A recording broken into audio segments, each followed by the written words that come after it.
The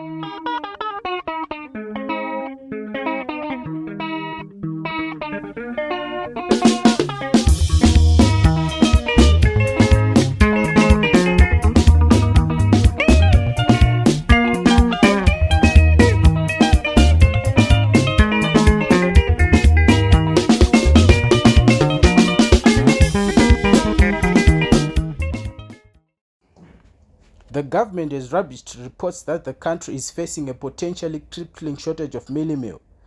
There has been panic buying of the staple food amid fears that the silos are running empty.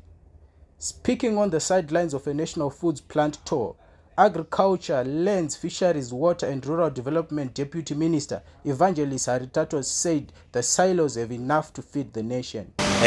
Hongu takanzwa last week kwakune outcry kuma consumers vachiti ufu iri kushaya kwa shops. Hurumende takaintervene nekukurumidza kuita make sure kuti ufu inopinda kuma shops. Izvezvi tiri kuona kuti aiwa hakuna challenges, hakuna tambudziko nyaya yokuti millers vari kushanda 24 hours a day 7 days a week.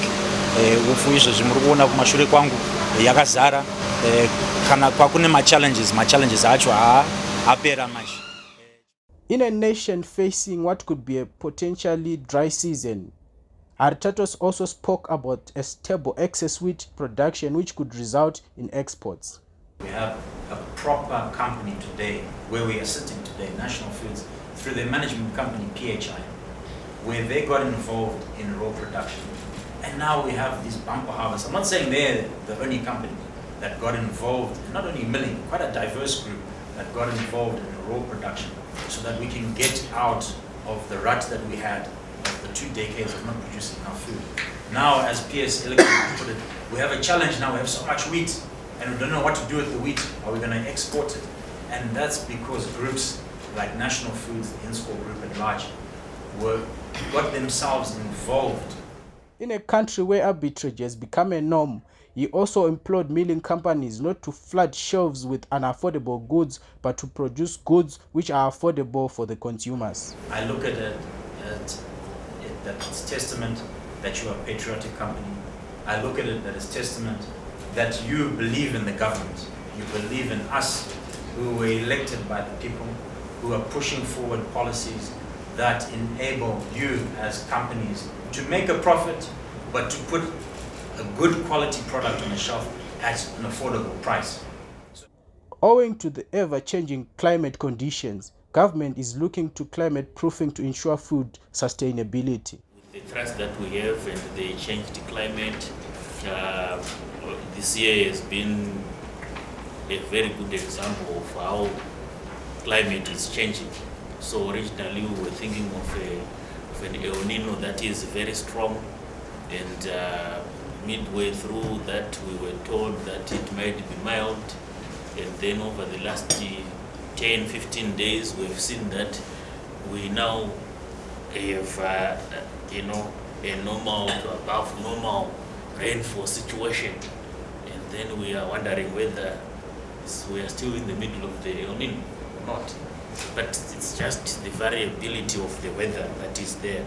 But traditional grains stand the test of time, and with our agroecological regions and the changed climate, they are a typical crop for us to grow.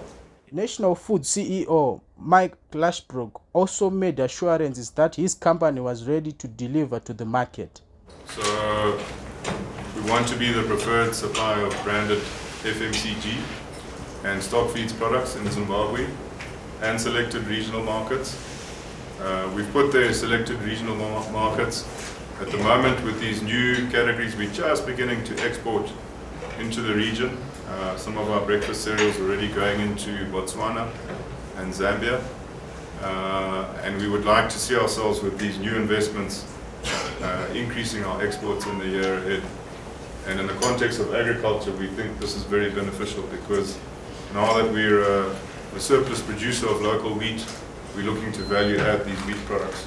So we see ourselves being able to export, say, pasta to the region, biscuits to the region, and it creates a bigger market for our local wheat farmers, and similar logics. The government has been plowing billions of United States dollars into food production through Fumvudza and Command Agriculture amid fears that the nation is not getting fair returns. The news on the mealie meal shortages has reignited the debate. Reporting for HSTV News and Current Affairs, Munotidaishe Muramba Shina, Harare.